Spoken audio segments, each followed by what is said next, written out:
Ողջույն հանրայինի եթերում եղիր առողջ բժշկական նախագիծն։ Ես բժիշկ Վահե Տեր-Մինասյանն եմ ու մենք խոսում ենք բնականաբար առողջության մասին։ Առողջ լինելուց բացի մարդիկ նաև հատկապես կանայք երազում են միշտ լինել գեղեցիկ։ Իսկ գեղեցկության չափորոշիչներից մեկը միշտ եղել է եւ կմնա նաև կանացի կուրծքը։ Մենք այսօր խոսելու ենք կրծքի պլաստիկ վիրահատությունների մասին, փորձելու ենք հասկանալ արդյոք կան իդեալական կրծքի ձևեր, տեսակներ եւ արդյոք ժամանակակից բժշկությունը կարող է ձեզ պարգևել այդպիսի հնարավորություն։ Դիտում ենք տեսանյութը, հետո վերադառնում ենք ու զրուցում ենք մասնագետի հետ։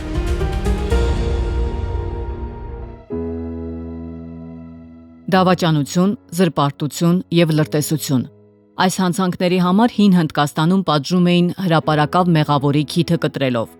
Համարվում էր, որ դա մահապատժից էլ ավելի դաժան պատիժ է, քանի որ հասարակության համար նման մարդը խարանված էր եւ մերժված։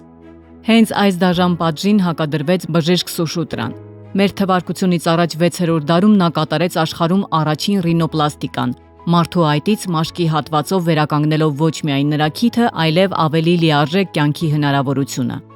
Դարեր անց առաջին համաշխարհային պատերազմի ժամանակ վիրաբուժությունը բախվեց նոր մարտահրավերի։ Ռազմադաշտային հոսպիտալի վիրահատարանում մեր հայրենակից Վարազդատ Ղազանչյանը սկսեց վերականգնել թշնամու արկերից տուժած զինվորների անճանաչելի դարձած դիմագծերը։ Հյուսվածքների տեղափոխման եւ վերականգնման նրա մշակած մեթոդների հիման վրա ավելի ուշ ձևավորվեց ժամանակակից դիմածնոտային վիրաբուժությունը։ Այսօր աշխարհում տարեկան կատարվում է ավելի քան 17 միլիոն պլաստիկ վիրահատություն։ Արտաքինը շտկելու համար դիմողների ճնշող մեծամասնությունը կանայք են, թեև տղամարդկանց թիվը եւս աճում է։ Ամենապահանջված վիրահատությունների թվում են նաև կրծքի մեծացումը, ճարպի հեռացումը, լիպոսակցիան եւ կոպերի ձգումը, բլեֆարոպլաստիկան։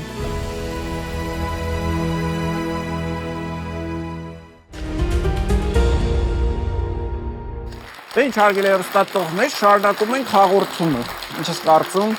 կանչենք մասնագետին ու գա մեզ պատմի կրծքագեղձի պլաստիկայի մասին։ Եք դիմավորենք, պլաստիկ վիրաբույժ Աշոտ Զարգարյանն է մեր այսօրվա հյուրը։ Ողջույն։ Հետաքրքիր թեմա է։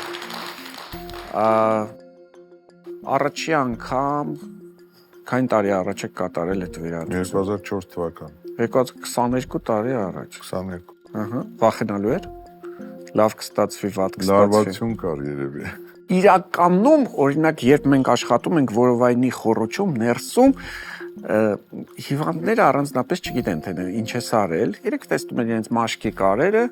եւ թե ներսում լավ ստացվեց, վատ ստացվեց, սիրուն ստացվեց, ոչ այնքան տեսանելի չէ։ Պլաստիկ վիրաբույժի համար կարծում եմ հակառակը առաջնայինը հենց տեսքն է։ Լավ էր ստացվել։ Բավականին։ Հիմա եթե տեսնեիք օրինակ այդպիսի Անսպասելի լավ էր։ Անսպասելի լավ էր։ Գնացինք զրուցելու,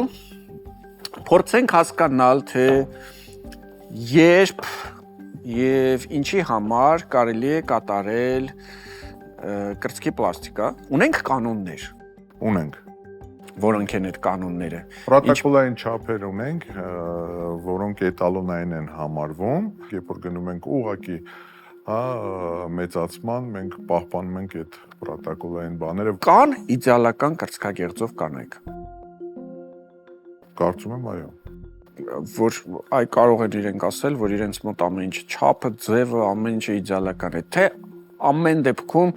միշտ կինը կարող է ինչ-որ մի բան գտնել։ Եթե նույն տրամադրությամբ ամեն օր զարթնենք, նույն ցանկություններով, կարծում եմ, այո, կան։ Կան իդեալական։ Քանի տոկոսն է կազմում իդեալական, եւ քանի տոկոսին, օրինակ քանի տոկոսին դուք խորհուրդ կտայիք վիրահատություն։ Հաշվի առնելով, որ բավականին տարածված է վիրահատությունը, մեծ տոկոս է կազմում։ Այսինքն ես ուզում եմ հասկանալ, խնդրեմ է, թե ուղղակի մոդա է, ուզում եմ հարևանս գնացել էր, ընկերուհիս գնացել էր, արել էր այդ վիրահատությունը, կրծքագեղձի պլաստիկա, ես էլ եմ ուզում գնամ։ Օրինակի համար մեծ կրծքագեղձերը, չափից դուրս մեծ կրծքագեղձերը, դա խնդիր է։ Եթե մենք խոսում ենք նաև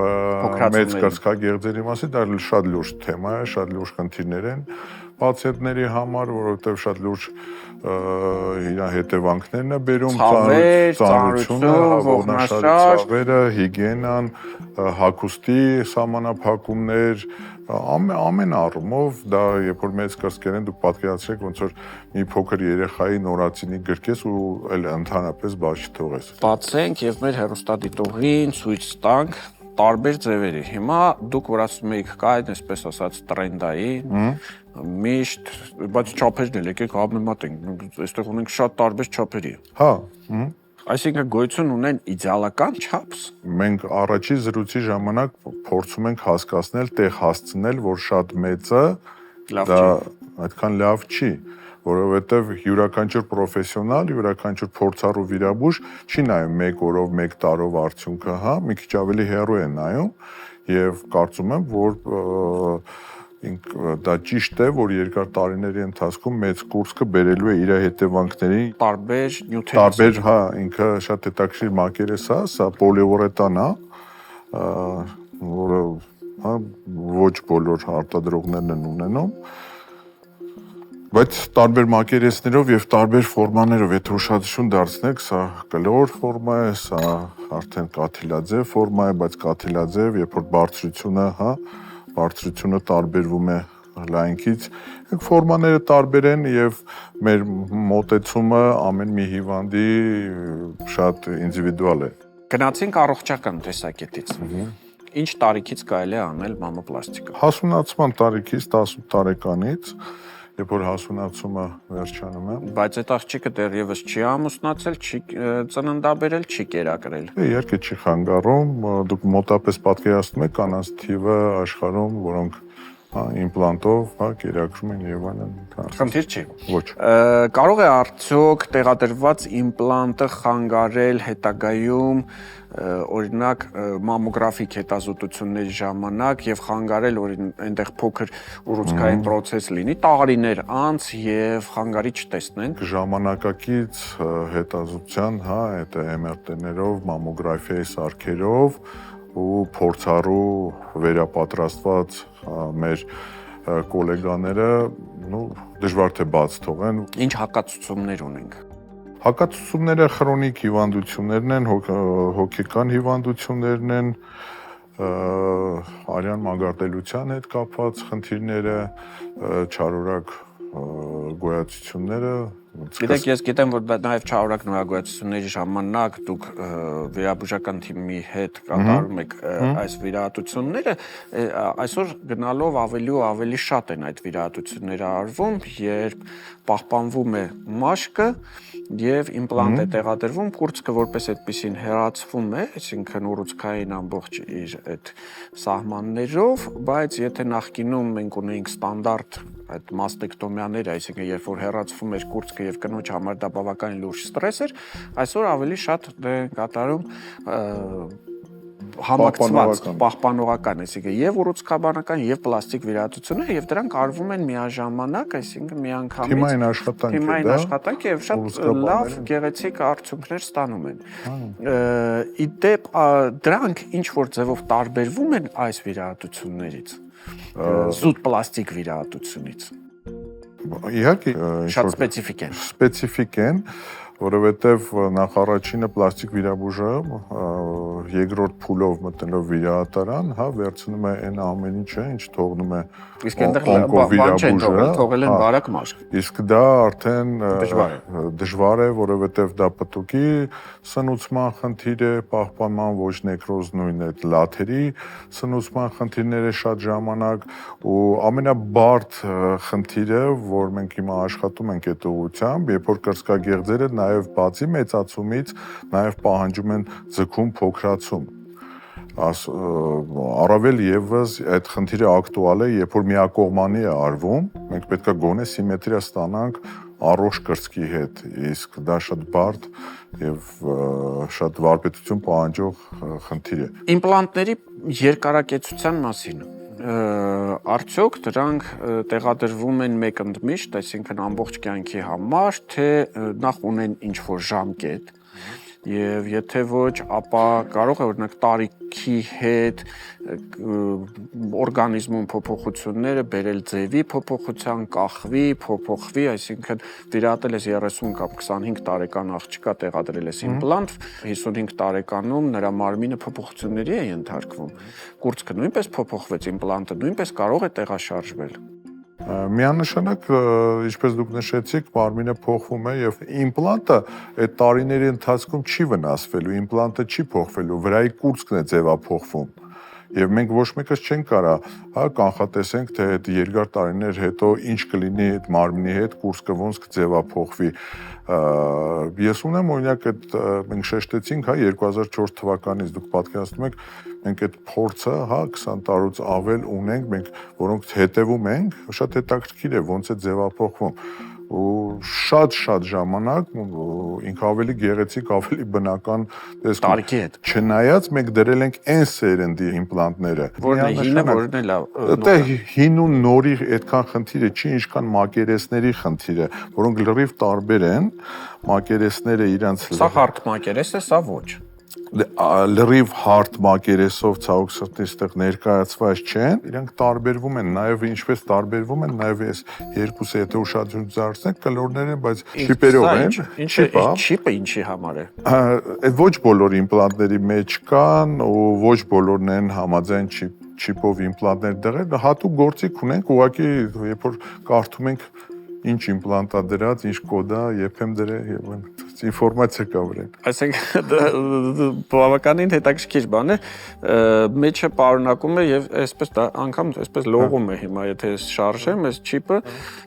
տեսեք իմպլանտ միկրոչիպ է, որի մեջ ինֆորմացիա է պարունակվում, թե ինչ է այստեղ ընդհանրապես տեղադրված։ Ահա։ Հիմա փորձենք հասկանալ նաև ամրության հարցը, որովհետև ամենաշատ տարածված միֆերի մեջ է, որ ինքնաթիռում պայթեց, լցվեց, սա ես եմ փորձում, ամենածանր բանը ես տեսել եմ մեքենաներով են անցնում անգամ իմպլանտների 500 կիլոն ուղիղ ընկնում է ծանրությունը գցում են իմպլանտի 500 կիլոգրամի կդիմանա։ Կարող եք ասենք մի քանի ինչ-որ, չգիտեմ, թեստային ինչ-որ բաներ առաջարկել կնոջը, որ կատարի տանը ու հասկանա իր կուրծքը համապատասխանում է թե չէ։ Ես օրինակ հիշում եմ կար այդպիսի առաջարկ, ասում էին գրիչ կամ մատիտ դնել կրծքի տակ, եթե ընկավ, ուրեմն լավ է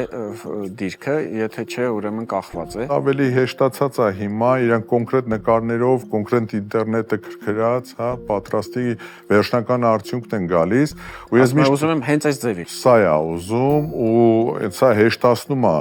երկար բարակ արդեն էլ չես բացատրում, ինչ մեթոդով կստանաս, ոնց կստանաս, ինչ իմպլանտով կստանաս, ինքը ուզում է վերջնական արդյունքն է ուզում, մեզ հեշտացնում է, որ արդեն ճիշտ ենք գոնե հասկանում, ինչ է ուզում։ Վերականգնողական շրջան։ 2 շաբաթ ինքը սահմանափակում է ֆիզիկական ծանրաբեռնվածությունից, ֆիթնես եւ այլն։ Ինչպես միշտ ես սիրում եմ ասել, մենք ձեզ տրամադրում ենք տեղեկատվություն, ինֆորմացիա, որոշում եք իհարկե դուք։ Մնացեք մեզ հետ, շնորհակալություն։ Շնորհակալություն։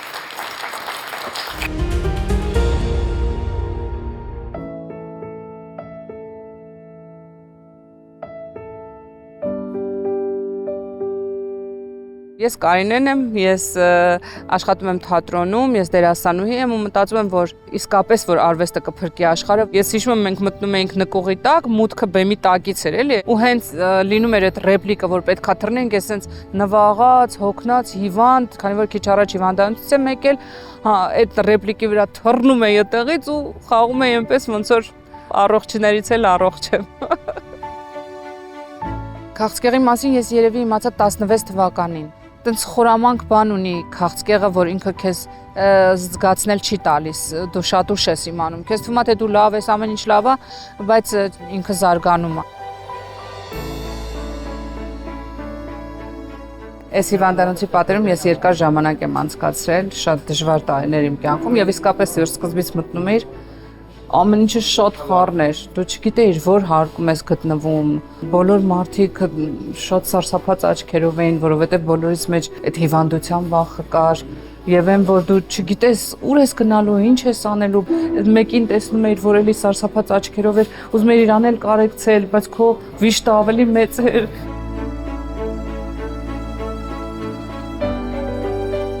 Ես բավականին շատ վիրահատություններ եմ տարել, կրծքամասում եւ թևատակերում մոտարապես 6 թե 8 վիրահատություն, մի քանի տարի հետո էլ ձվարանե եւ արգանդի հեռացում, ստացա 8 քիմիոթերապիա, արդեն անցել է երևի 7 տարի, 8 տարի։ Այդ հեշտ process չէր, հեշտ ճանապարհ չէր ընդհանրապես։ Շատ դժվարին էտապներ անցա, բայց հիմա արդեն լավ եմ։ Հուսով եմ, որ գնալով ավելի լավ կլինեմ։ Բայց այն, որ բոլորս մենք վախենում ենք այդ թե ախտորոշումից, թե այդ հիվանդությունից, նույնիսկ ամաչում ենք, իմ մեջ էլ կար, որոշեցի խոսել դրա մասին։ Ես հասկանում եմ, որ դա ինձ անհրաժեշտ է, ես պիտի այդ ցավը իմ մեջից հանեմ, ես պիտի շատ մարդկանց պատմեմ։ Եվ ես որոշեցի, որ ես Կարինեն եմ, որը սիրում է ուրախ ապրել, որը սիրում է բնություն, որը ուզում է պատմի իր ամեն ինչի մասին, իր ցավի մասին, որովհետև մենք պետք է ապրենք, որ ուրիշներին օգնենք, թե չէ ես իմ համար ապրեմ, իմ համար լավ լինի, ինձ այտենց բավարար չի։ Իմ ընկերուհին ինձ ասում էր նորից իրան մոտ էր քաղցկեղ հենց այդ շրջանում մենք միասին քիմիոթերապիա էինք անցնում, ինքը ինձ ասում էր Կարին երգի։ Ասում եմ ոչ ես ձեն չունեմ, ես լավ չեմ երգում, ասում էր ոչինչ դու երգի, ու ես ձենս գցում էի գլուխս ու երգում եմ հենց այսպես էլ ապրում ենք մեր սիրած քաղաքում, հենց այսպես էլ ապրում ենք մեր սիրած քաղաքում։ Ես այս տրամադրությամբ, այս որոշմամբ հաղթարեցի քաղցկեղը։ Ես չունեմ մի կուրծք արդեն, բայց չեմ կաղում։ Երբ որ վիրահատեցին, ես մտածում եմ, լավ ամեն ինչ նորմալ է, կարող է կաղալու։ Բայց որպես կին չեմ կարող ասել, որ ես ինքնավստահ եմ ինձ զգում, բայց այդ էլ ճանապարհը, որ պիտի անցնեմ։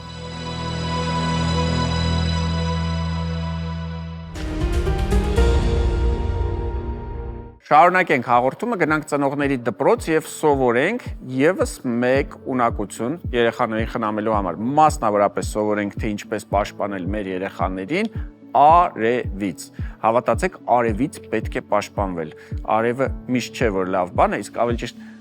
շատ հազվադեպ է, որ արևը կարող ենք ընկալել որպես լավ բան։ Հրավիրենք մեր այսօրվա հյուրին, Գանե Հովհաննիսյանն է մեր հյուրը, մանկաբույժ դիմավորենք։ Ողջույն բժշկուհի։ Ողջույն։ Եվ մենք խոսում ենք արևից պաշտպանության մասին։ Նախ եկեք արևի դրական կողմերից խոսենք։ Ինչպես գիտենք, արևի եւ ճառագայթներ հանդիսանում են կյանքի շարժիչ ուժը, եւ առանց արևի մեր երկրի վրա կյանք գոյություն ունենալ չի կարող։ Բայց արևը նաեւ ունի շատ վնասակար ազդեցության մեխանիզմներ։ Իսկ ճառագայթների շնորհիվ նկարչությունից միշտ ասեմ, որ անբավարար էի ստանում, այնպես որ շատ չնեղանաք, բայց այսպեսի արևի ինձ մոտ ստացվեց։ Արևի ճառագայթների ազդեցությամբ այո մաշկում տեղի ունենում վիտամին D-ի սինթեզ, բայց միևնույն ժամանակ արևի ճառագայթներից հատկապես ուլտրամանուշակագույն ճառագայթների հետևանքով մենք կարող ենք ունենալ մաշկի վնասում, ինչպես նաև ոչ համապատասխան պաշտպանիչ միջոցների ոչ ճիշտ կիրառման դեպքում ընդհանուր մինչև մաշկի քաղցկեղի առաջացում։ Ուրեմն, որպեսզի դուք պատկերացնեք հարգելի հեռուստադիտողներ, կա հետևյալ վիճակագրությունը, որ հատկապես բաց մաշկ ունեցող մարդկանց համար Սկանդինավյան երկրները նշենք, ահավոր վատ է, մասնավորապես օրինակ Ավստրալիայում բնիկները, աբորիգենները, այսպես կոչված, նրանք օրինակ 40 անգամ ավելի քիչ են հիվանդանում մաշկի մելանոմայով, քան եվրոպացիները, որոնք որ եկել են տեղափոխվել են եւ ապրում են Ավստրալիա, որովհետեւ նրանց մաշկը պատրաստված է, նրանց մուգ գույնը ավելի պաշտպանիչ է, իսկ բաց եվրոպական, այսպես բաց շիկայեր մարդիկ 40 անգամ ավելի շատ են հիվանդանում մաշկի չարորակառուցքներից ամենավտանգավորով մելանոմայով։ Մելանոմայի համար ասում են, որ եթե դուք նույն հատվածի վրա 3 անգամ ունեցել եք արևային այրվածք, ապա դուք մոտավորապես 5-ից 10 անգամ մեծացնում եք այդտեղ չարորակ նորագործության ռիսկը։ Հիմա եկեք հետ գնանք ու հիշենք մանկության տարիներին։ Մեզնից քանիսն է օրինակ ունեցել նման այրվածքներ, գրեթե բոլորս։ Եվ քանիսն են օգտագործել արևապաշտպան միջոցներ։ Գրեթե ոչ մեկը։ Մեր ժամանակ դրանք շատ ընդունված չէին, բայց հիմա հո կա այդ ամեն ինչը եւ մենք ունենք հնարավորություն։ Արևապաշտպան միջոցները, այսպես կոչված, ունեն հապավում, կոչվում է SPF։ Եթե թարգմանենք արևից պաշտպանելու APG գործոն։ Այսպիսի SPF միջոցներ եւ կողքը գրած է թիվ։ Այո, թիվը հուշող է, թե ինչքան ավելի արդյունավետ եւ ավելի պաշտպանիչ ուժը ավելի մեծ է, հա, եթե կոպիտ ասենք, եւ երեխաների պարագայում ինչքան SPF-ը բարձր լինի, այնքան պաշտպանելիությունը ավելի բարձր կլինի։ Երեխաների համար խորհուրդ է տրվում 30 եւ ավել, ընդհանուր մինչեւ 50 SPF ունեցող արևապաշտպան քսուկների օգտագործումը։ Հիմա նայեք, կան 10, կա 20, կա 30, կա 40, կա 50, ինձ անդադ հետաքրքրում է, ինչի համար էր այս 10, 20, 30, 40-ը, որովհետև բոլորը ասում են վերցրեք 50-ը։ Միշտ մտածել եմ ու պատասխանը չեմ գտել, կա ինչ-որ տրամաբանություն։ 30-ից 50 հատկապես երեխաների համար պետք է ընտրել արևապաշտպանը, որովհետև իրենք իրականում ունեն լավ արևապաշտպան էֆեկտ եւ իջեցնում են մեր վերոնշյալ մաշկի հետ կապված խնդիրների առաջացումը։ Սրանք իրանց հերթին նույնպես կարող են լինել տարբեր եւ սրանց հետ աշխատանքը պետք է լինի ճիշտ։ Կան տարբերակներ, երբ որ դուք այսպես ցողում եք կամ ցողում եք այդ սպրեյ ասած տարբերակը եւ կա երբ որ քսուկի նման, այդ կրեմի նման տարածում եք մաշկի վրա, որն է ձեր կարծիքով ավելի լավ տարբերակը։ Կախված է արևապաշտպանի, ինչպես նշեցինք, SPF-ի քանակից, ինչպես նաեւ բաղադրությունից։ Պետք է նշել, որ երեխաների համար պետք է մաքսիմալ անվտանգ բաղադրությամբ վերցնել եւ արտադրողը հենց ինքը նշում է մանկական արևապաշտպան է սա թե մեծահասակների, որովհետեւ շատ հաճախ մեծահասակների համար նախատեսված արևապաշտպանները երեխաների մաշկի համար կարող են ունենալ գրգռիչ ազդեցություն, քանի որ երեխաների մոտ մաշկը ավելի բարակ է, ավելի նուրբ է, պաշտպանական մեխանիզմը երեխաներին պետք է վերցնենք հենց մանկական արևապաշտպան։ Երեխաների համար պետք է ընտրել եւ վերցնել մանկական արևապաշտպան։ Իսկ ես կարող եմ օրինակ մանկական արևապաշտպանը ես օգտագործել մեծահասակների համար։ Կարծում եմ խնդիր չի առաջանա, այո, գաղափարապես, բայց հակառակը ցանկալի չէ։ Բայց հակառակը չէ, երեխաներին ձեր մեծահասակների համար նախատեսվածը չենք տալիս։ Ցանկացած դեպքում մեկ անգամյա արևապաշտպանի օգտագործումը ամբողջ օրվա համար ցանկալի չէ, հատկապես եթե ծովատնյա հանգստի մասն ենք խոսում, 2 ժամում մեկ պետք է թարմացնել, եթե երեխան մտավ ջուրի, լողացավ դուրս եկավ, պետք է նորից թարմացնել, որովհետև ջրի մասնիկների շնորհիվ մեր քսած արևապաշտպանը լուծվելու է ջրում եւ դուրս կա մաշկից։ Եվ ամենակարևորներից մեկը քսում ենք մինչև արևի տակ հայտնվել, այսինքն 30 րոպե առաջ, ոչ թե անմիջապես արևի տակ գտնվելիս լողափում սկսել գտնվել արդեն արևի տակ։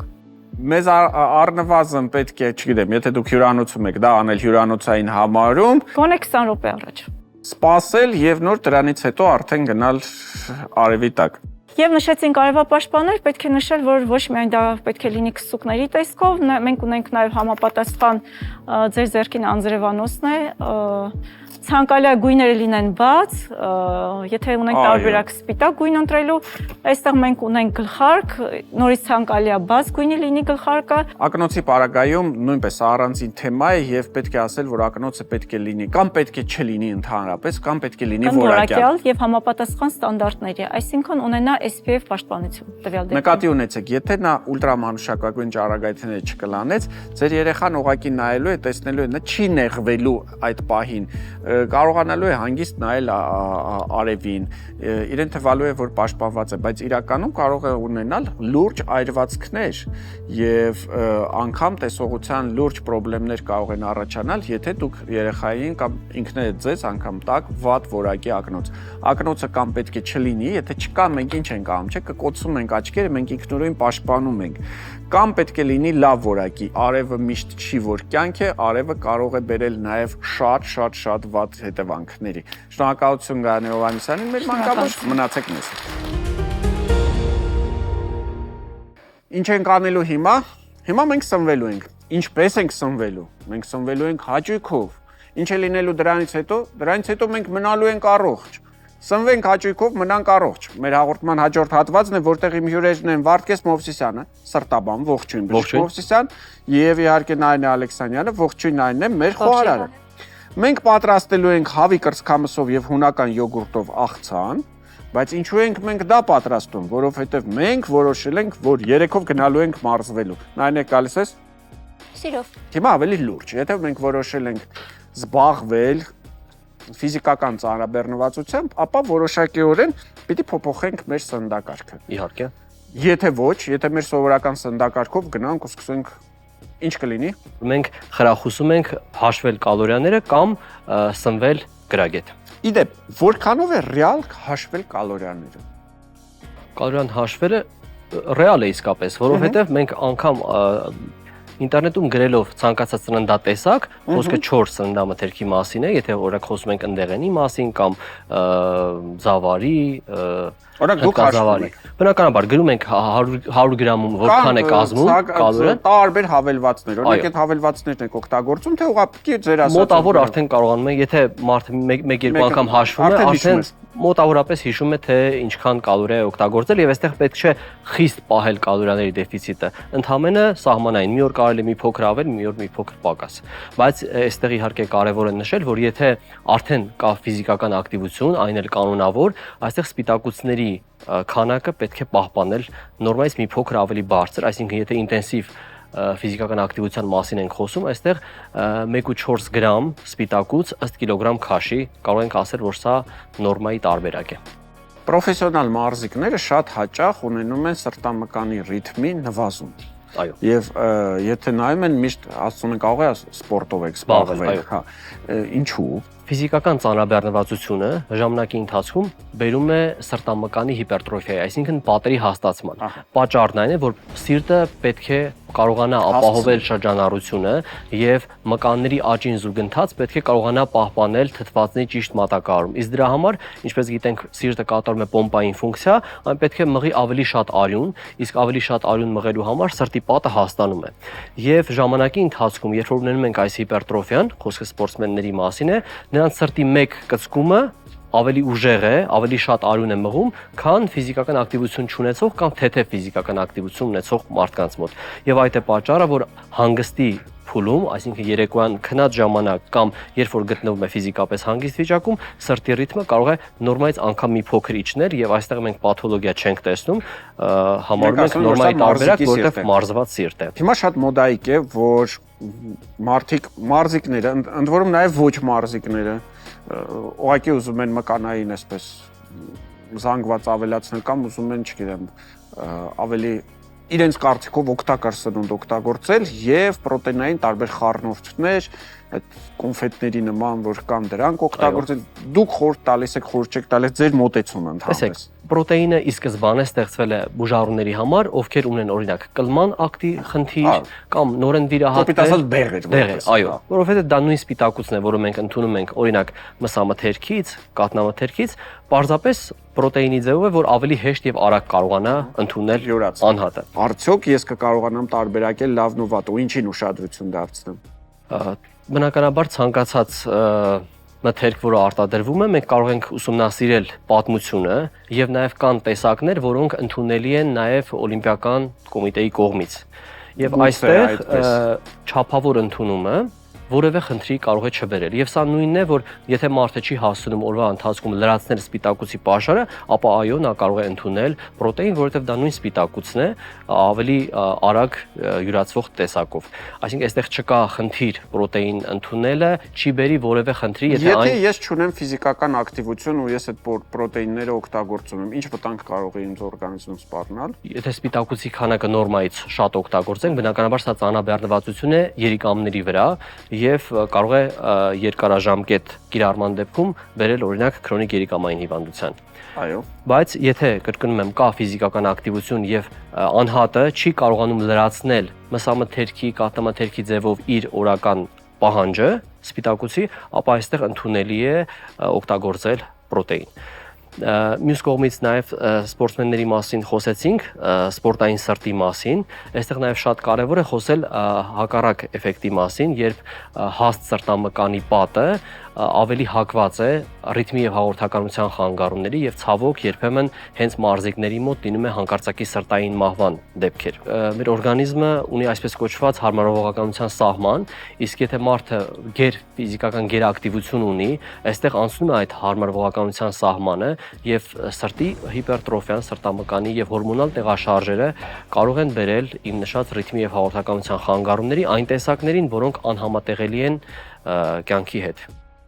Լավ, պրոտեինները հասկացանք, բայց այնուամենայնիվ, եթե մարդը որոշում է, որ ինչ որ մի պահից փոխում է իր ապրելաոճը, որոշում է, որ ինքը պետք է սպորտով զբաղվի։ Հասուն մարդու մասին ենք խոսում, 30, 40, 50 տարեկան։ Ինչ սննդային փոփոխություններ իր մոտ պետք է լինեն, որպեսզի չվախենանք խնդիրներից, որովհետև առողջապահության համաշխարհային կազմակերպությունը ասում է, որ ֆիզիկական գերծանրաբեռնվածությունն առանց համապատասխան սննդի 20%-ով մեծացնում է հանկարծամահացության վտանգը։ Այստեղ խոսքը նույն սպիտակուցի բալանսը պահպանելն է, որովհետև մենք, եթե սկզբից հաղորդման խոսեցինք կալորիաների մասին, մենք կարող ենք ապահովել օրական անհրաժեշտ կալորիաները, բայց այն լինի ոչ բալանսավորված եւ օրինակ սպիտակուցները լինեն քիչ։ Այստեղ շատ կարեւոր է սպիտակուցի քանակը պահպանել, եթե կանոնավոր մարզվում է, ինչպես նաեւ միկրոէլեմենտների, այդ թվում նատրիումի, կալիումի, մագնեզիումի, որոնք եւս նրանց պակասը, եթե համադրվում է ֆիզիկական ակտիվության հետ, կարող է բերել արիթմիաների կամ ցավոք նաեւ հանկարծակի սրտային մահվան։ Եվ այսպես ինչ պատրաստեց մեր Նարինեն պատրաստեց հավի կրծքամիսով եւ հունական յոգուրտով աղցան։ Հավի կրծքամիս 150 գրամ, չերի լոլիկ 3 հատ, վարունգ կես հատ, հունական յոգուրտ 50 գրամ, սամիտ, կանաչ սոխ 2-3 ճուղ, կարմիր սոխ, կես գլուխ, գանգուր 1000-ի տերևներ, սխտոր 1 պճեղ եւ ձիթայուղ։ Արդյոք այսպիսի աղցան կարելի է ուտել ու գնալ մարզվելու։ Ոչ թե կարելի է ուտել, այլ պետք է ուտել այսպիսի աղցան մարզվելուց, բայց ոչ անմիջապես առաջ։ Այդ էլ մի հատ փորձենք հասկանալ։ 3 ժամ պահպանել ինտերվալը, ուտելուց հետո 3 ժամ հետո գնալ մարզասրահ։ Իսկ հաջորդ սննդի ընդունումը հաջորդ սննդի ընդունումը կարելի է անել օրինակ մարզումից ինչքան հետո 40 րոպե անց կարելի է։ Անմիջապես չենք ուտում։ Անմիջապես ոչ։ Մարզումների ընթացքում ջուր խմել, չխմել։ Մարզումների ընթացքում ջուրը անհրաժեշտ է, բայց փոքր չափաբաժիններով եւ ոչ մեծ ծավալով, այսինքն ընդունեն ջուրը հաճախ, բայց փոքր չափաբաժիններով։ Հիշեցնեմ հարգելի հեռուստատողներ, որ իմ հյուրը այսօր Սրտաբան Վարդգես Մովսիսյանն էր, մեր Նարինեի հետ պատրաստեցինք հրաշալի մարզական սնունդ եւ ամենակարևորը մարզվել երբեք ուշ չէ, ամենակարևորը ցանկությունն է ու այդ վաղը վերջապես գա ու մենք բոլորս ավելի առողջ կլինենք։ Մնացեք մեզ հետ։ Ողջույն, այսօր խոսելու ենք փափուկ ֆիբրոմաների մասին։